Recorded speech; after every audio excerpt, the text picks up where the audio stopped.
Welcome to Biztech's Health and Wellness Show, where we focus on equipping you with the knowledge on health and wellness to help you to ensure a more productive and healthy life for yourselves, your families, and your employees. Today, the conversation is about keeping the COVID virus at bay with good hygiene.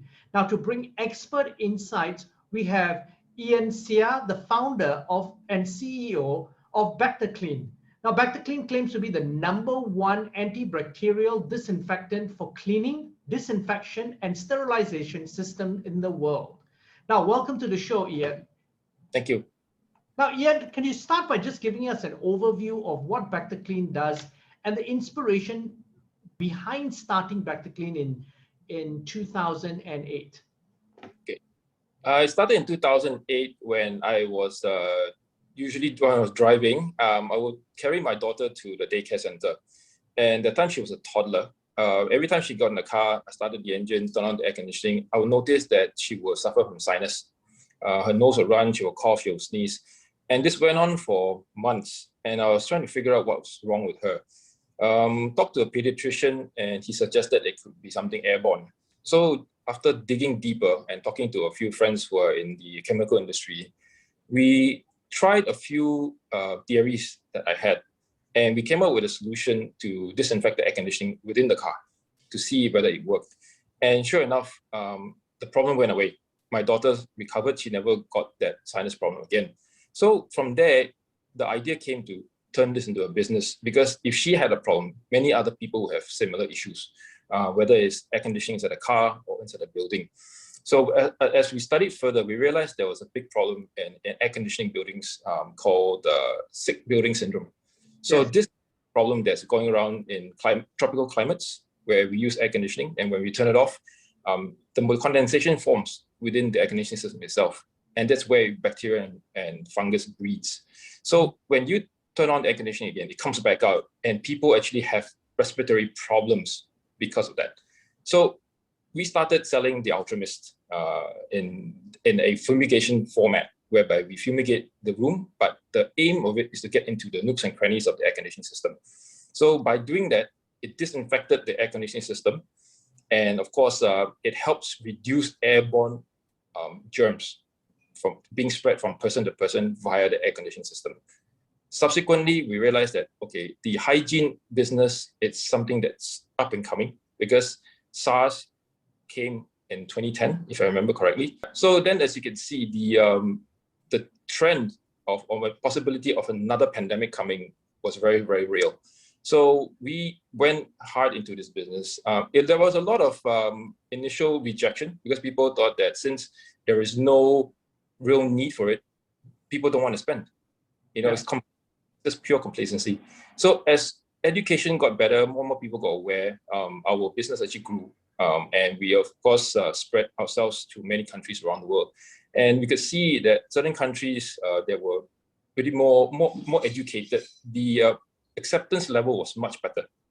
We had good take-up rates, like in countries like Philippines, and grew from country to country from there on. And then we spent a lot of money promoting and actually educating people on social media. So that sort of helped us grow. Come to the pandemic, of course, we already had our network around the world set up. So when the pandemic hit, suddenly the surge for this kind of products just went through the roof. But prior to that, we spent a lot of time doing R&D and testing, and also looking at ways to improve further disinfection, further hygiene through various products and various applications. Now, can you tell us a little bit about the use cases that you have in terms of all your solutions? Okay, like Toyota, they use our product to disinfect the car at the service center level, meaning when you bring a car in for regular maintenance, they will offer that as a service.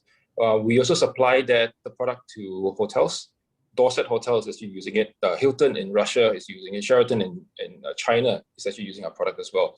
So they use a range of products, from the Ultra Mist for the air conditioning system, as well as the Bactashield for the surface disinfection. The products have been very well received by a lot of these big companies, and they have been consistently buying from us for many years. Why is that? Is that because Do you have any sort of third-party authentication or to check the efficacy of your solutions? Yes, we have internal testing. Subsequently, we send it out to third-party accredited labs. These labs are like TUV in Germany, SGS, Microbac in America, ChemLab. So all these, we use it to cross-reference the testing, and we test it across using different methodology as well, because a product can be applied in many ways. So to test the efficacy, number one. Number two is the durability. How long can the product last on a surface? And also to test on viruses. Many of our competitors only test on bacteria. They don't test on virus. So the critical thing right now, of course, is not the bacteria, but the key thing is the virus. So we actually spend a lot of money sending our samples out to America on one of the US government accredited labs to test on the COVID-19 virus itself. Okay. What sort of R&D, because you claim to be the world's #1 and you've got a wide variety of products. Your R&D and all, where is that done and what sort of R&D do you do? Okay, main R&D is done in Malaysia through our chemists who are PhD holders, as well as we have associates in Japan and in Europe and America. We discuss and then we throw ideas around and see how we can use certain type of active ingredients to create a certain effect. Because not every active ingredient is good, in the sense that we try to choose something that's safe. We don't want something that is very have high efficacy, but is risky to the user. Yeah, and so that's a balancing act, isn't it? Because at the end of the day, you don't want to be hygienic to a point where it's actually hurting you health-wise in other areas. Yes, exactly. So as you know, I mean, we have a lot of types of people using it, and sometimes people have children around the house. So having the product being as safe as possible is fundamental. It's part of our business as well. So when we test, we do, apart from efficacy tests, we also do skin tests, skin sensitivity tests, in case, in the event that someone touches it, whether they have an allergic reaction or a rash or anything like that. So this is actually very, very important for us. That's why after that, we got into, we had discussions with certain insurance companies to get our products underwritten as product liability insurance. So we're one of the very few in the world who actually do that, because we want to give the assurance to the customer that the product is backed by an insurance. And you know, Ian, that's such an important thing that people don't even realize the safety aspect of it, because essentially, if you think about what's happening in Malaysia right now, if you go anywhere, you're squirting all sorts of disinfectant everywhere you go. The reality is, personally, I've had reaction to some of these, especially in the early days, because I'm sure they were probably for industrial use and not for personal use. I realized that the moment I squirted something, I said, okay, I don't think this is right. Absolutely true, yes. The pandemic came about, everybody was rushing to buy alcohol-based hand sanitizers. Yes. And they're, you know, some are meant for skin use, some are not, the industrial grade alcohol. So that created a lot of problems when people started using it and had dry hands, the skin started to crack, you know, they had really bad reactions to it. And this went on for a while, you know. Yes. Unfortunately, I think Singapore government got angry and banned the whole range of products that were doing this. I see. Now, you know, COVID-19 has changed the Malaysian consumer market. I mean, we're talking about this. I think that what's your view in terms of hygiene and personal care in pre-pandemic and now post-pandemic? There's a massive shift. Leading up to COVID-19, a lot of people really didn't care. I mean, they would touch every surface and then touch their face, touch the nose and all that. And the concept of hygiene was practically almost non-existent. You look at our state of our public toilets, you know. Yes. So, of course, with COVID-19, a lot of people had a steep education process. I mean, they went through a steep education process in the sense that, they realized that they shouldn't be touching their face, shouldn't be touching all kinds of surfaces, you know, and then they should just practice better hygiene overall, you know. And I think that really helps, because moving forward, I think people will be more aware now, and they won't take it for granted that touching any surface and touching their face is as safe as what they think it used to be, you know. And how about corporate Malaysia? Now, we are in full lockdown at the moment. Various companies are rolling out sanitation, hygiene programs and stuff like that. What's your opinion on how this is done and whether it's actually done correctly? Honestly, I've seen some cases where it's downright a joke in the sense that people use bleach and they spray the floor. I've seen videos of companies that go disinfection work, but all they do is spray the floor. But what's the point? There must be a science to it, must be a logic behind it. Yeah, I mean, you spray the floor, what do you aim to achieve? Are you lying on the floor? You're not. So shouldn't you be applying on contact surfaces where people are touching? So there are good companies who know what they're doing, and there are, of course, a lot of fly-by-night operators who just popped up, as opportunists during this period to make some money to survive. However, more I would say that since fourth quarter last year until now, the companies who are engaging these services are more aware.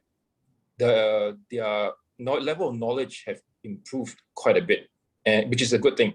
So people are not engaging services just to randomly spray disinfectants. They know that they have to do it in a certain way to achieve the protection that they want.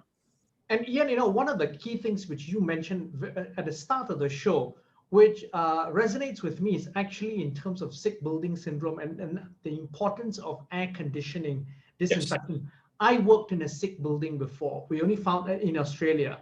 And we only found that out later. Now, today, one of the key things, because COVID-19 is airborne, can be airborne, and also because many of the infections in Malaysia currently essentially occur in a manufacturing environment or an office environment. So that is something, obviously, disinfecting the entire building, including the air conditioning system, is a top priority. Yes. That's why when we mentioned about disinfection within the office space or even a building, many people just spray the floor. I mean, priority should be on the contact surface as well as the air conditioning system. You don't want to have cross-contamination. That's where people fall sick. You see, person passing the virus to another person. You may not touch the person, but you may leave the virus behind on a surface that another person may touch. So that's really, really important. So Ian, what's next for the brand moving forward? You've grown, we were speaking earlier before the show, you've grown 700% since the start of the pandemic. What's your plan moving forward? We are going to introduce more products to cover further. As it is right now, we have very popular products that serve the general public, but we're going to zoom in and target children, because children will be going to school again. So we're coming out with a range of natural disinfectants that are very, very powerful, but yet safe for young kids. As it is, I know a lot of parents are very concerned when the children, they don't want the kid to come back sick. So we are targeting that as the next initiative to help protect the children while they go to school. And what is the distribution method? How are you going to distribute this to children and to schools? Is that going to be through pharmacies, or are you doing a combination of a pharmacy, B2B, B2C approach, and as well as approaching the schools for disinfecting? We are actually already selling to quite a few schools. So we are going to reach out to more of them directly or through our appointed dealers. We don't find it effective through pharmacies and through shops. Reason being is, as you know, pharmacies are a profit kind of business. So they look at which product gives them more profit, they put it in front. There's no real need for them to push a product unless it gives them a lot of profit. And we are not there just about making profit. We want people to use it because they know that they need the product. So with the schools, we already have many of them as our clients. So it's just a matter of educating them and reintroducing more products that are suitable for their youngest students who go to school. Individuals like myself who have children, how do we reduce the risk of COVID to ourselves? I want to buy a product like this. Where would I go? We can buy online from our page, or we will give you links to Shopee or Lazada pages. We don't sell to retailers. We do through dealerships or online. Okay. So that's your distribution strategy. Yes. And our final question, what advice would you give companies who want to keep their employees safe? They have to follow the SOP first, that's set by the government. Secondly, of course, you need to have social distancing. Keep your mask on when you're talking to another colleague. Do not share food if possible, and only remove masks when you have to eat. That's right now the priority. Because as it is, my products can help protect you as much as possible. The person is always exposed the second they remove their mask. And of course, if you do touch anything, whether it's a parcel, whether it's a doorknob, whether it's a handrail, always disinfect your hands by washing, if not using hand sanitizer. Avoid touching your face, whatever it may be. As it is, many people take it for granted that a parcel delivery that they receive from, say, a DHL or a FedEx, they open it, they touch it, they rub their face, boom, you get it. That's it. So have to disinfect that too. So be vigilant with all these things. Ian, thank you very much for taking your time to be on the show. Thank you for having me. Now, I'm Brian Fernandez, and I've been speaking to Ian Seah, the founder and CEO of Bactakleen, on Biztech's Health and Wellness Show. This video will be on our Facebook and our LinkedIn sites, as well as our website, www.biztech.asia. Thank you very much for tuning in, and please like and subscribe to our various Facebook and LinkedIn pages.